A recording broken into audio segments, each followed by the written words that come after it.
Hello everyone, welcome back to my channel. Ngasigi video se aigi business ki collection khara chage. Ado first daily wear earrings na haurage ko mayam. Karamana hausige. First simple plain earrings na oina haujage. Price di DM dum taubira ko mayam ado yam hong na di thabani khoi affordable price ngatani.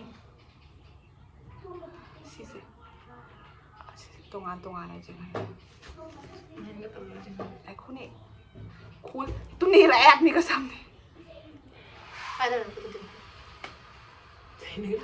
Chandra. Si lere earrings. Asi simple earring nih. Siraga yang hansira na kamai tau sih. Siraga yang hansira. Smile tau nih apa kok earring se, plain earring nih. Nah si modi lah kayak tuh. Bisa hancur. Hai. Pamba mi lo dum screenshot kapong mo ko. Sa screenshot kapa kan ya. Dum ako la DM to biro ko. Hajar ke price to. Smile tau plain earring nih ko. Daily wear earring. Smile jangan doi no khang. Frank mereka harus bikin apa tuh? Do. Next. Second sina kitang design job ni ko sa ano ba tholak pa ni.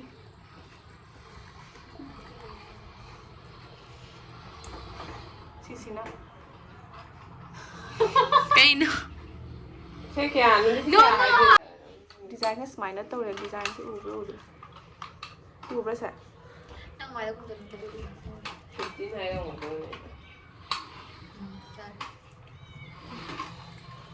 Number 2 nih. Sim number 2 ka hai do screenshot dum ka pa mo ka. So next ki sina sidi yamna common oi bani. Angang. Smile. Jikan yang cenari ba. Hojikan yamna si siraga su yam phajabani ko. Smile to bani. Sin nung se kitang bluish green da sulai ko nung se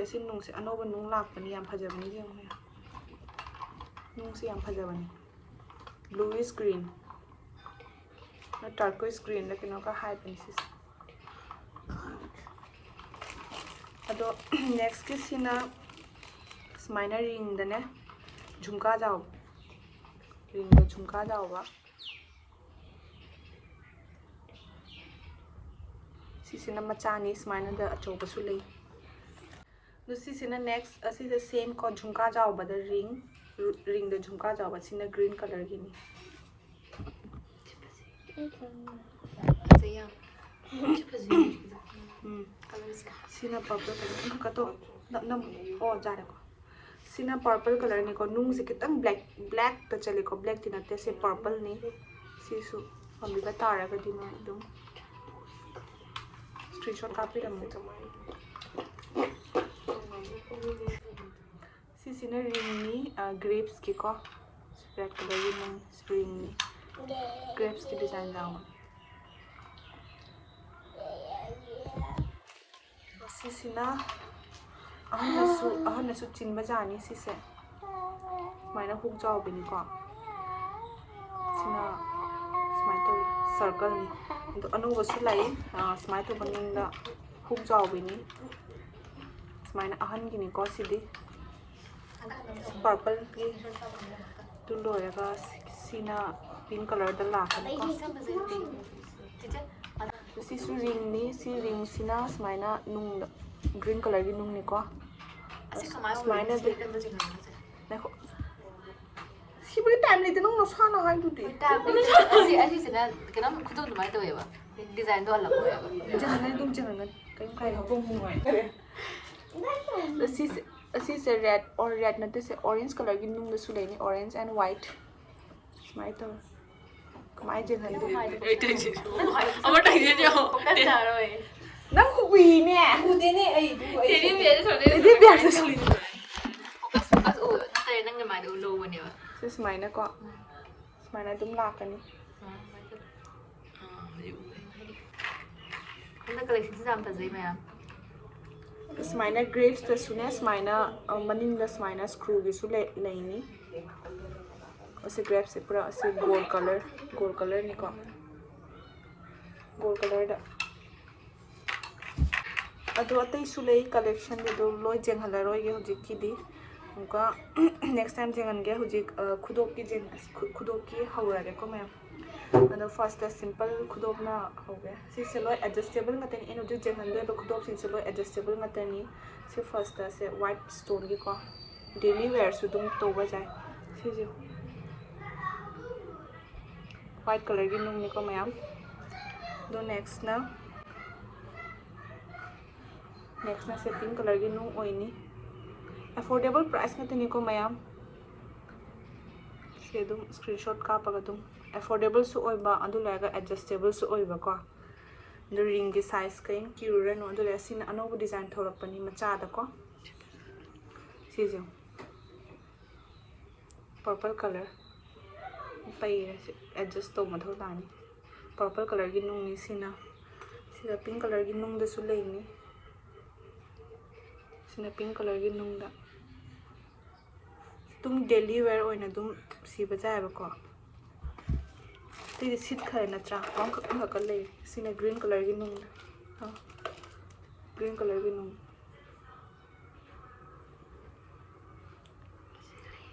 जे मौना सुने दुम सिना बजाय स्माइना तो सिजे seat खरे को तई दे सिता ngai hore सिता ngai hore purple colour की मौना सु दुम सिबा जाय सिसे ayuk nungki nungta black color wow ayun nung thang hai ba ayun nung thang hai ayuk nungki nungta hai lagi ayuk nungki nungta tengah betul tu tahu tu sih dunia jahat betul tu si baca ba ayuk cuma hanya ayun nung thang ayuk nungki nungtang nungtang tu si kata ba next na kari acha acho next na khara choba luhong bada ka sina bai khudom je halake ko si sulo adjustable ngata ni फजरा जो मैं फजरा होजिकान की लेसाबी सिंगना पामा मचुनी lavender colour की नुंगनी से purple colour कौदोर lavender कौदोर होजिकान की लेसाबी ने यामना पामजाबा स्माइना वेनी design से को दो स्माइल तो बदा व्हाइट कलर की नुंग दसु ले एडजस्टेबल ngatani ko मैम मचादसु लेई सिसु फजबनी मचादसु सिसु लुहंग चटपदगा सिबजानी ऑरेंज कलर की नुंग ऑरेंज कौदो भी नत्र सिसे ऑरेंज कलर और डार्क ऑरेंज तनु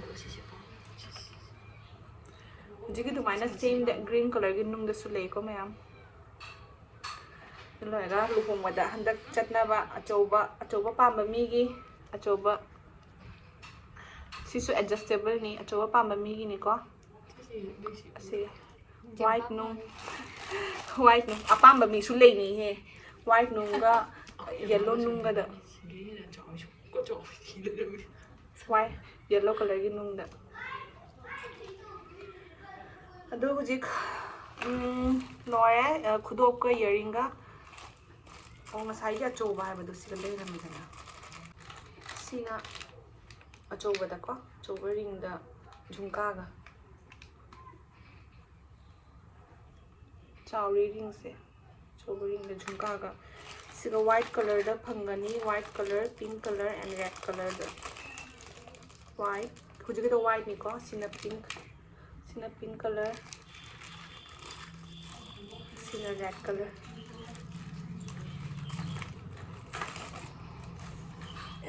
हौजिकना डेली वेयर बैंगल्स को जंगल लगे फर्स्ट प्लेन से जंगल लगे याम अफोर्डेबल प्राइस तनी सिसे पेयर द लोनिंग ब्रा नत्रगा मरी लोनिंग ब्रा लो बजानी सिसे डेली वेयर बैंगल्स निको याम अफोर्डेबल होय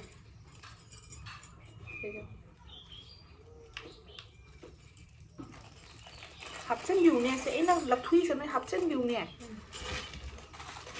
सो वाली चिकन मोमो पिज्जा extra सिसु bangles daily wear bangles นี่ก็สิลูกทุกปีอ่ะดูสมัยตัว สมัยตัว bangles เลย daily wear นี่ก็แมวดีไซน์จะดิ้งดิ้ง daily wear สิไซส์สิสุดดุ้งให้เราเดียมตัวเราไซส์ตัวตัวไม้นะก็ไม้นะ measurement เราเนี่ยคุยดุ้งให้ด้วยเจอก็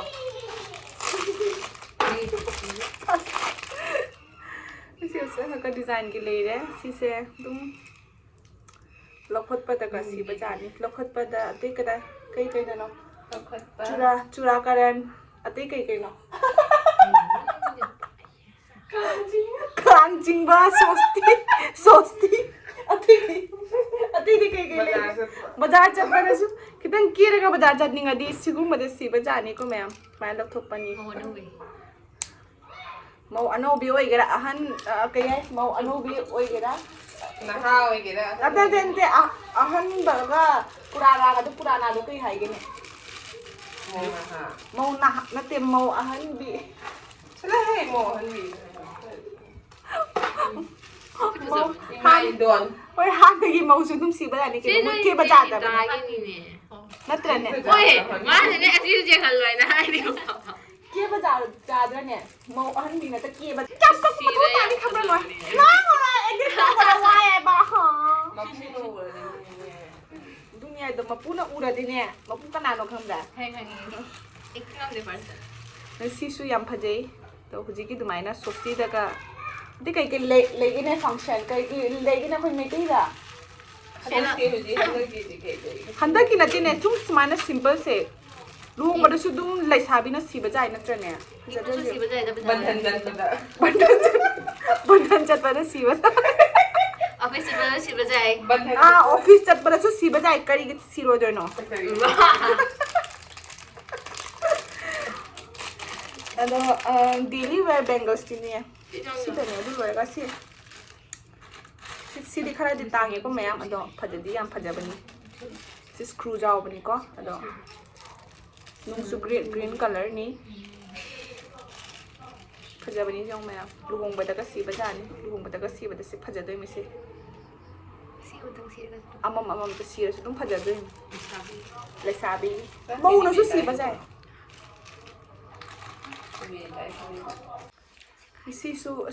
si kana si dun ahan na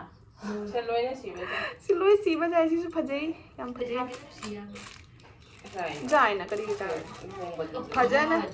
pochei ro nang phajana ta siu dum phajagi bani phajana kyo phajana kere da na adu lo phajana si da re da na dum phajagi jam na ka si ma thau ta de oi si je khan lage se likhom ko do re sa hay ru maru ko bani ko si se yam phajai do ahan na ka pa ma jam su yam jangi si se ubada da lumba man bani ko yam yangi si se no hong su yam na hongi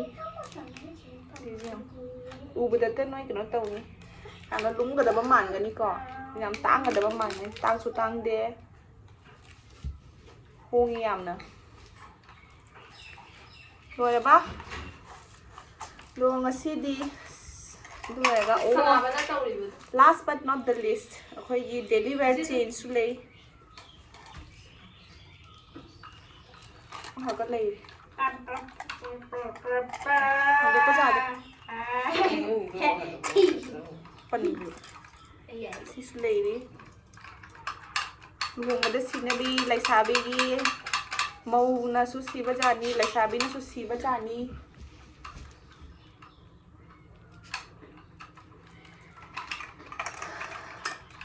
pamaga di DM to bi wada kai paisa chang da ban the price no na pamaga le view pam da le view no kai kai di si sina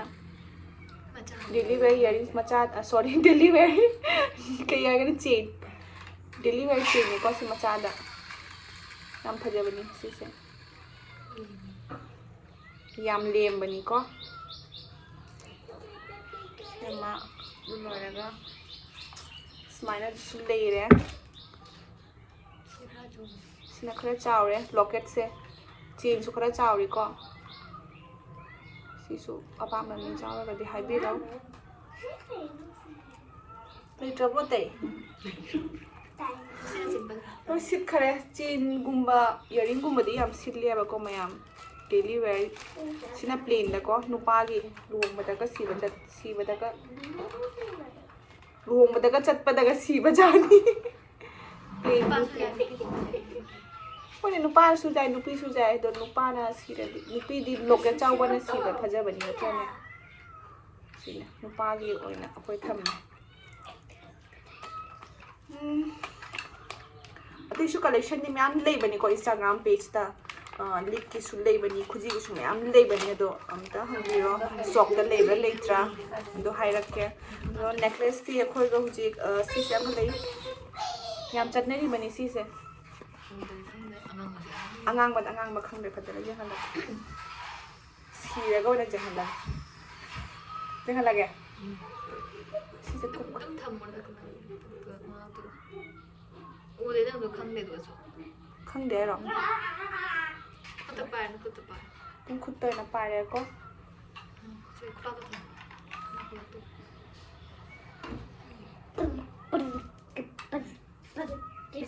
Red nung dani. Ito ba su nung noy machu na dung haibiro ko dung customize so bangam gani ko sidi. Lesabi macana yam sina bani sisi. तुम मपान ददी याम तांग तांग नै जोलिया न खोइ ताय बको न खोइ ददी affordable price त फंगनी असी मने तांग तांग न जोलिए सिदे होइमे हाइदरा हाइमे दो लोरे सितनी अदो पाम्बी बतारे गदी डीएम तो बिरो ए मका हाइजेरी डिस्क्रिप्शन बॉक्स ता एगी पेज की मिंग दुगा लिंक दुगा हापी रखे स्क्रीनशॉट चुका पका वो स्क्रीनशॉट का पका तो ले दुम हंगिरो देदी so dum loisalage bye bye everyone leibiro leibiro order taubiu ko bye bye मेरा स्क्रीनशॉट